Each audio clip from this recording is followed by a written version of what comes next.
Kami akan menjelaskan mengenai pengertian, faktor yang mempengaruhi, dan perkembangan teori struktur modal. Yang pertama, pengertian struktur modal.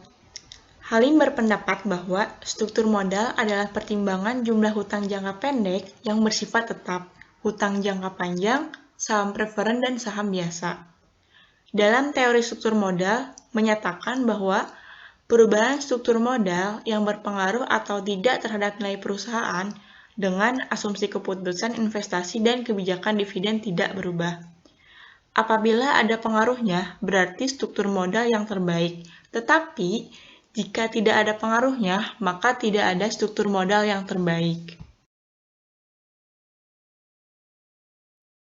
Terdapat beberapa pendapat lain dari para ahli yang mengemukakan bahwa struktur modal adalah campuran antara utang jangka panjang dan ekuitas dalam rangka mendanai investasi perusahaan atau operating asset yang telah dikemukakan oleh Raharja Putra pada tahun 2009.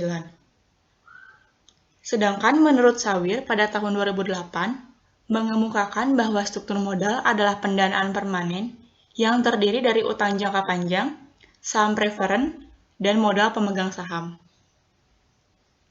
Maka dari itu dapat disimpulkan bahwa struktur modal adalah suatu ukuran keuangan antara utang jangka pendek, utang jangka panjang, dan modal sendiri dalam melakukan kegiatan perusahaan.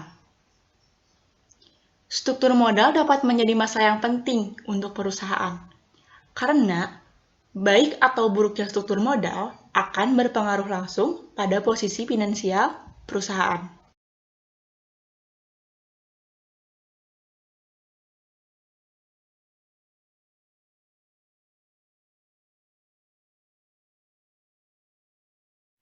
Faktor yang mempengaruhi struktur modal. Terdapat 5 faktor yang dapat mempengaruhi struktur modal. Yang pertama adalah struktur aktiva atau tangibility, di mana pertimbangan atau perbandingan antara aktiva tetap dan total aktiva, serta penentuan berapa besar alokasi dana untuk masing-masing komponen aktiva, baik itu aktiva tetap maupun aktiva lancar.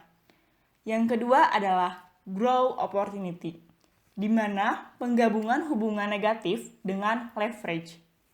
Jika leverage di suatu perusahaan tinggi, maka kesempatan untuk investasi akan baik, sehingga dapat memengaruhi struktur pada permodalan perusahaan. Yang ketiga adalah kemampuan memperoleh laba atau profitabilitas, di mana suatu ukuran dalam persentase yang digunakan untuk menilai sejauh mana perusahaan mampu menghasilkan laba pada tingkat yang dapat diterima. Yang keempat adalah ukuran perusahaan, di mana ukuran atau besarnya aset yang dimiliki oleh suatu perusahaan. Perusahaan besar cenderung melakukan diversifikasi usaha lebih banyak daripada perusahaan kecil, sehingga kemungkinan kegagalan akan lebih kecil. Yang kelima adalah resiko bisnis. Dengan adanya resiko bisnis, ini akan mempersulit perusahaan dalam pendanaan eksternal, sehingga dapat berpengaruh negatif pada leverage dari perusahaan terkait.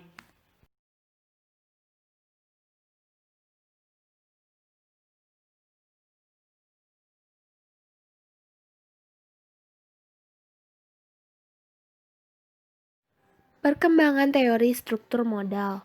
Perkembangan teori struktur modal ini dibagi menjadi 7. Yang pertama ada pendekatan laba operasi bersih. Yang kedua ada pendekatan tradisional. Yang ketiga ada pendekatan Modigliani dan Miller. Yang keempat ada pendekatan teori trade-off. Yang kelima ada teori pecking order. Yang keenam ada teori asimetri informasi dan signaling. Dan yang ketujuh ada teori keagenan atau agency approach.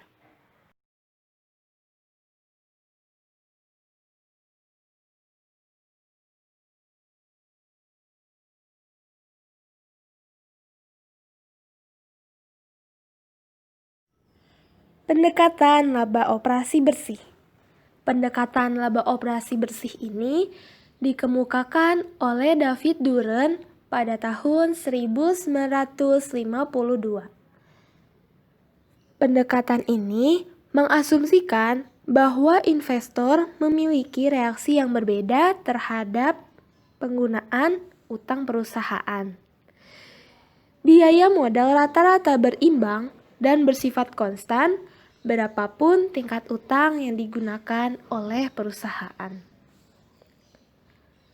Apabila perusahaan menggunakan utang yang lebih besar, maka pemilik saham akan memperoleh laba yang semakin kecil. Oleh karena itu, tingkat keuntungan yang disyaratkan oleh pemilik modal akan meningkat sebagai risiko perusahaan. Akibatnya, biaya modal rata-rata terimbang akan berubah.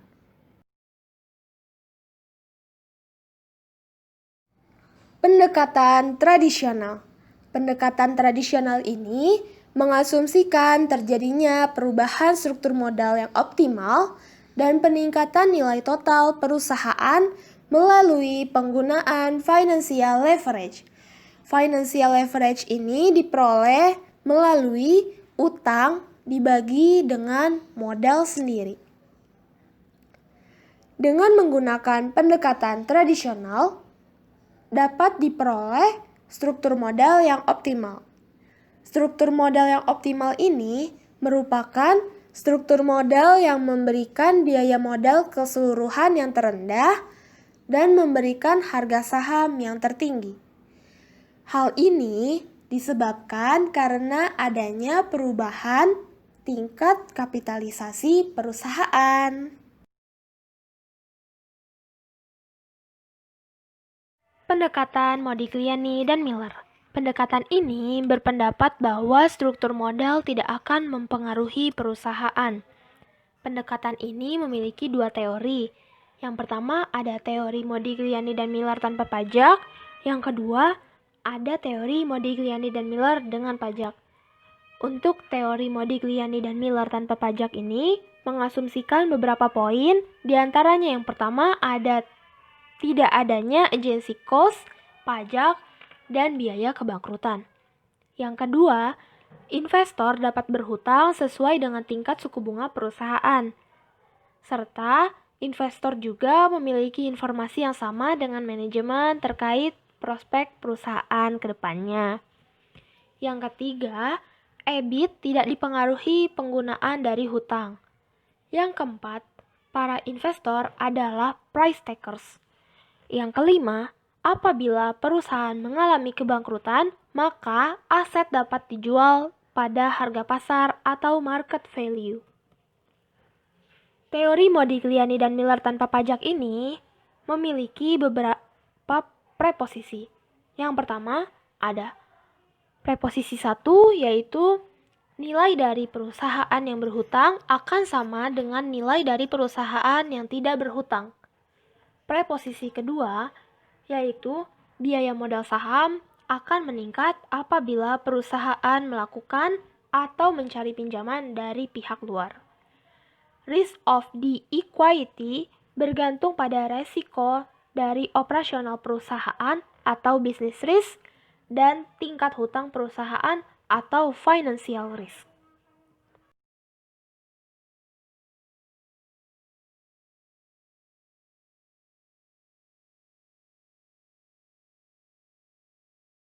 Untuk teori pendekatan Modigliani dan Miller yang kedua, yaitu ada teori Modigliani dan Miller dengan pajak. Teori ini sebagai penyempurna dari teori Modigliani dan Miller tanpa pajak. Sebab teori Modigliani dan Miller tanpa pajak itu dianggap tidak realistis apabila diterapkan. Teori ini mengatakan bahwa pajak yang dibayarkan kepada pemerintah berarti merupakan aliran kas keluar. Hutang dapat digunakan untuk menghemat pajak dikarenakan bunganya dapat dipakai sebagai pengurang pajak. Teori Modigliani dan Miller dengan pajak ini memiliki dua preposisi. Preposisi yang pertama adalah nilai dari perusahaan yang berhutang akan sama dengan nilai perusahaan yang tidak berhutang. Kemudian ditambah dengan penghematan pajak akibat dari bunga hutang. Dan preposisi yang kedua yaitu biaya modal saham akan meningkat dengan semakin meningkatnya hutang. Tetapi penghematan pajak akan lebih besar dibandingkan dengan penurunan nilai. Hal ini dikarenakan terjadinya kenaikan biaya modal saham. Teori trade-off. Teori ini diungkapkan oleh Myers pada tahun 2001. Teori ini mengatakan bahwa perusahaan akan berhutang sampai pada tingkat utang tertentu, di mana penghematan pajak atau tax shields dari tambahan utang sama dengan biaya kesulitan keuangan. Biaya kesulitan keuangan merupakan biaya kebangkrutan atau reorganization dan biaya keagenan yang meningkat sebagai akibat dari turunnya kredibilitas suatu perusahaan. Teori trade-off ini memiliki 3 faktor penentu dalam menentukan struktur modal yang optimal. Yang pertama, ada pajak, yang kedua, ada biaya keagenan, dan yang ketiga, ada biaya kesulitan keuangan. Faktor ini tidak mengesampingkan dari asumsi efisiensi pasar dan symmetric information. Asumsi efisiensi pasar dan symmetric information berfungsi sebagai imbangan dan manfaat dalam penggunaan utang. Tingkat utang yang optimal akan tercapai ketika penghematan pajak atau tax shields mencapai jumlah yang maksimal terhadap biaya kesulitan keuangan. Perusahaan dengan tingkat profitabilitas tinggi biasanya akan berusaha untuk mengurangi pajaknya dengan cara meningkatkan rasio hutangnya. Sehingga nantinya tambahan utang tersebut diharapkan dapat mengurangi pajak.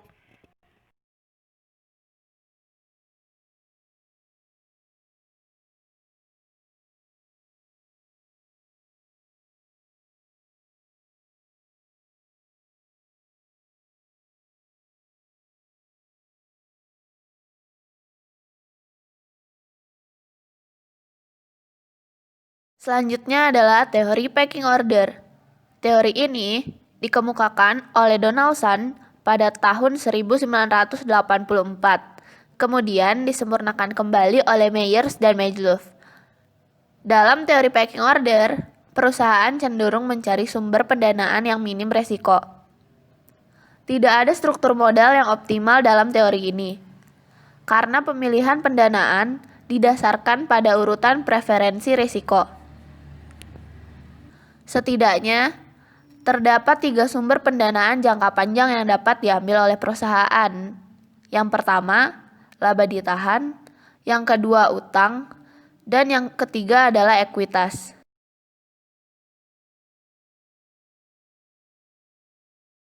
Teori asimetri informasi dan signaling. Teori sinyal menunjukkan adanya asimetri informasi, yaitu ketidaksamaan informasi yang diterima masing-masing pihak antara manajemen perusahaan dengan pihak yang berkepentingan atau investor. Manajer memberikan informasi melalui laporan keuangan. Informasi yang akan diterima investor diterjemahkan terlebih dahulu sebagai sinyal baik atau sinyal buruk. Bila laba meningkat, maka informasi yang diberikan dapat dikategorikan sebagai sinyal baik karena kondisi perusahaan yang baik. Begitu pula sebaliknya. Laba menurun, maka informasi yang diberikan dapat dikategorikan sebagai sinyal buruk karena kondisi perusahaan yang kurang baik.